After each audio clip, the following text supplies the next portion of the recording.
Star Wars Jedi Survivor League springs ahead of the Game Awards. This comes from Destructoid. It looks like we're getting some news about the new Star Wars Jedi entry this week. An early Steam page listing seems to point towards launch date for Jedi Survivor just ahead of this week's Game Awards. Game Awards are tonight as of recording. The leaks were 2 days ago as of recording as well. So if you're watching this after the Game Awards, you've already seen gameplay of Jedi Survivor because it's confirmed that gameplay will be showing tonight. Users spotted earlier today that the Steam page store for Star Wars Jedi Survivor have been updated with a bunch of information, including a launch date of March 16th, 2023. March is going to be an insane month for games if this is true. So wild because we would have this, we'd have Tears of the Kingdom, we're going to have the Switch 2 coming out. Switch 2, I guess, who knows. Street Fighter 6 is rumored for March as well. Diablo 4's in that time frame. Like just a lot this week, even just this week. The page was noticed, shared around the internet, and quickly scrubbed, but not before it was read and cataloged by several sites. The info arrives ahead of the Game Awards 2022, which airs Thursday, December 8th. That's also the day we're recording this. Respawn and award showrunner Jeff Keighley have confirmed that Survivor will be showing its first gameplay at the show. If the Steam page pans out to be accurate, it looks like Cal might be picking up a blaster along his trusty lightsaber. Obi-Wan might deem that to be a bit uncivilized, but Cal is going through some stuff, so I think we can let it slide. James, what else do we have here? Oh shit. Jedi Survivor pre-order bonuses tease blaster customization and skins. This comes from Scream Rant. According to the gamer, players who pre-order Star Wars Jedi Survivor could have access to alternate outfits inspired by characters like Obi-Wan Kenobi, Luke Skywalker, and Han Solo. There'll also be skins for BD-1, Cal's lightsaber, and a new blaster weapon, which aligns with previously revealed material that depicted Cal with a blaster that Vincent just talked about. The Steam page that once contained this leaked information also mentions new Force abilities and lightsaber styles, meaning that Cal will have plenty of new moves to take down enemy stormtroopers with his next adventure. The most interesting detail about this new Star Wars Survivor leak is the fact that Cal is set to use a blaster. As the former Jedi Padawan was limited to his customizable lightsaber in Star Wars Jedi Fallen Order, eagle-eyed fans may have noticed a blaster pistol at Cal's side while watching. Okay, so this is just about saying, again, all right, everybody, he's got a blaster. He's got a blaster in the building. Everybody's freaking out. How are we going to... Everybody's freaking out. What's the combat going to be? Are you going to have lightsaber? Are you going to drop that bad boy to your side and pull out a blaster? Because that doesn't seem right. I don't know. I feel like we got to have some combos going on. It's definitely going to be a combo machine, dude. You know what I mean? You're gonna have the blaster in the left hand, and you're gonna have your saber in your right hand. It's the Blades of Chaos and the Leviathan axe, and you're just switching between those, in Absolutely. every combat encounter. You have to be. Yeah, hold a guy, throw him up in the air, blast him a little bit, bring him back down, cut him up a little bit. I want the Force Unleashed combo move where you force a guy in the air, you hold him there, and you throw your lightsaber into him, and you could just take it out and keep doing it over and over again. Do you remember that from Force Unleashed?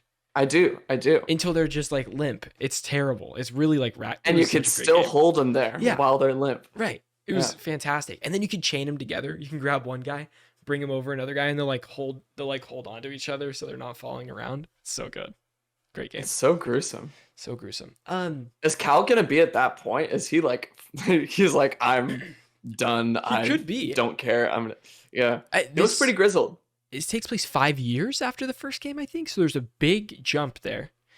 And there's a book that's coming out a week before the game releases that bridges the gap. So that's part of, Star Wars big book push that they're doing recently. Mm-hmm.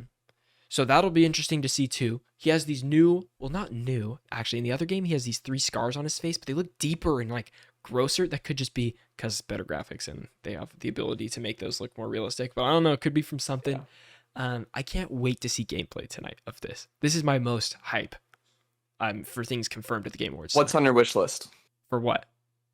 For the game. What do you want? Game? Oh my gosh. I think the story of the first one is very good. I think it needs a story as good, if not better, than the first one. Like a reason to have the game, not just this game was very successful and made a lot of money, so let's make a second one. Like I hope there's a good, meaningful story in there. The gameplay's got to be fun, but their gameplay was so much fun in the first one. I don't know if I need. Oh, do you know what I need? I need a better map system and a better fast travel system. 100%. Yep. That's exactly what I was gonna say. When the game ended, I did not go back for any of the platinum trophy stuff, and a game like that, I would have loved to. It's so hard. I would have loved to. I wanted to go back, and I actually collected all the lightsaber parts. That's awesome. I needed to do that because I wanted as many customization options as possible. Yeah. But going through some of those maps, especially the Big Republic frigate, the ship, Oh, yeah.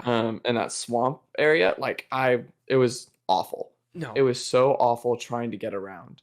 I think of the ice planet. I don't know what. It wasn't Hoth. It was a Yeah. different planet. hmm I think of trying to get around there and sliding down those ice things and trying to get around. Oh, it wasn't the ice planet. It was the underneath part. Yeah, right? yeah, right. Yeah, what was that? I forget what that planet was called. But anyways, I don't want to look up a YouTube video about how to get around. I want to look at the map and like have a good idea about how to get around. Right. And so they need to change that. That's going to be a big hit for me if it comes out and it still has that. If it still does not have fast travel between meditation points, I will throw a fit. Did it Because I've been not? throwing a fit about this since the game. You cannot fast travel between meditation You have to, points. yeah, that's ridiculous. It's similar to like God of War Ragnarok I'm playing right now, and I platinumed it yesterday. And to trying to get around to do the collectibles, it's the perfect amount of like you can only fast travel to the Mystic Gateways. You have to walk in. hmm You have to like if you're in the middle of it, you can't just randomly fast travel to one. But there's Right. just enough to make it seem like it's not a whole journey to go to the next one. They're just Right. placed in good areas where you feel like it's convenient enough to get to fast travel to the next thing. And I need Yeah, that to happen for this. take a page from Dark Souls, take a page from all the Yeah. Soulsborne games, and like you get to your meditation point, your bonfire, and you have a list of all the places you could fast travel from there. Right. Elden Ring was a little bit different. You could kind of fast travel At any wherever point. from whenever Yeah. at any point. Which was But kind of nice. I don't know how I feel about that. I like that, but also Elden Ring could do it because it had a huge map and like exploration was a big part of it. Yeah. And like wide open areas, but like in previous Souls titles as well as Jedi Fallen Order, it's a lot of like corridor, like you're going through very Yes. linear segments of a larger map. And I think the bonfire to bonfire travel system works best in those because you're gaining familiarity with those areas the more Yeah. you're going through. But it is really tedious when you can't go to specific points that are relatively close to what you want. Yeah. Okay, Or let me where you ask you wanna another go. question then. This brings Okay. do you think the blaster will have a set number of bullets you can use until you meditate? Do you think it's going to be a recharge thing where you use 4 bullets and it comes back? Because they're not going to let you have unlimited bullets. It's like force powers. You run out. You run out kind of like during combat and you have to They rely on it. recharge, yeah. Yeah. Oh, maybe it will be a recharge then. But they're going to have some sort of limiter on that.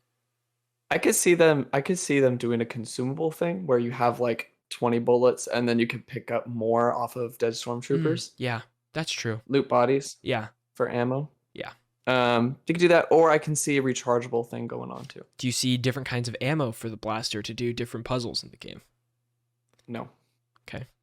I think they're going to really rely on the force powers for puzzles. I think that's their mainstay. Sure. Um, Yeah. I would have, yeah. I think the blaster is mainly going to be used for combat or for like cutting ropes and things like that. Sure. I think you could either throw your saber or shoot it. shoot blaster. Do you think they're going to have like a narrative reason for the blaster? Like 100%. They have to. They Okay. have to. I hope it's a cool blaster. You know what I mean? What I if you hope it's start not the some, game like- no lightsaber? And it's But just just a blaster? Because your hear me out. lightsaber's finally getting fixed or something like that. Hear me out. The first level is a homage to Star Wars 1313 and a similar level design where you start out as just a blaster and it's a cover shooter. Sure. Whoa. For just that level. Good God. You would throw a lot of people off, I think. In a good way. It'd be cool. Yeah, it'd be like, oh my god, is this Jedi Survivor? Right. You know, is this Fallen Order? Mhm. You know, but Okay. I don't know. I'm just shitting. Final question. Do you think they'll let you use the blaster in stun mode? I don't think we've ever got a video game where you're a Star Wars character with a blaster and you can slap that baby in stun mode. Just the rings. I want to see it so bad. I'd love to see a video game do that. I don't think so. Because you already have the force freeze thing or the slow time Mhm. thing. I Yeah. can't wait for the new powers. Like, what are they going to give us in this one? I don't know. Do you think we're gonna see the same powers return, or do you think it's gonna be all new? Like, I feel like some of them have to stay. Yeah, what? There's Some a of them are pull, so- there was a push. Pull, push. You think they bring force choke? Cal's like extremely traumatized and so he can just choke people? That'd be awesome. Too friendly of a game. This is a T-rated game. This ain't no Force Unleashed. They don't have big balls anymore. Is it really only T? Definitely. Oh, okay. They're selling copies to everybody. Guys, thank you so much for watching this clip. If you want to watch the entire episode and more of our Game Awards post-stro stuff that is going to be happening next week on the podcast, you can check out all of our clips at youtube.com/strictlycasual. If you want to listen to the entire podcast, you can go to audio platforms and type in Strictly Casual Checkpoint. It's a little blue box with yellow light writing in there. You can subscribe over there. It helps us out a lot. Thank you so much for watching, and we'll see you on the next one. Peace out.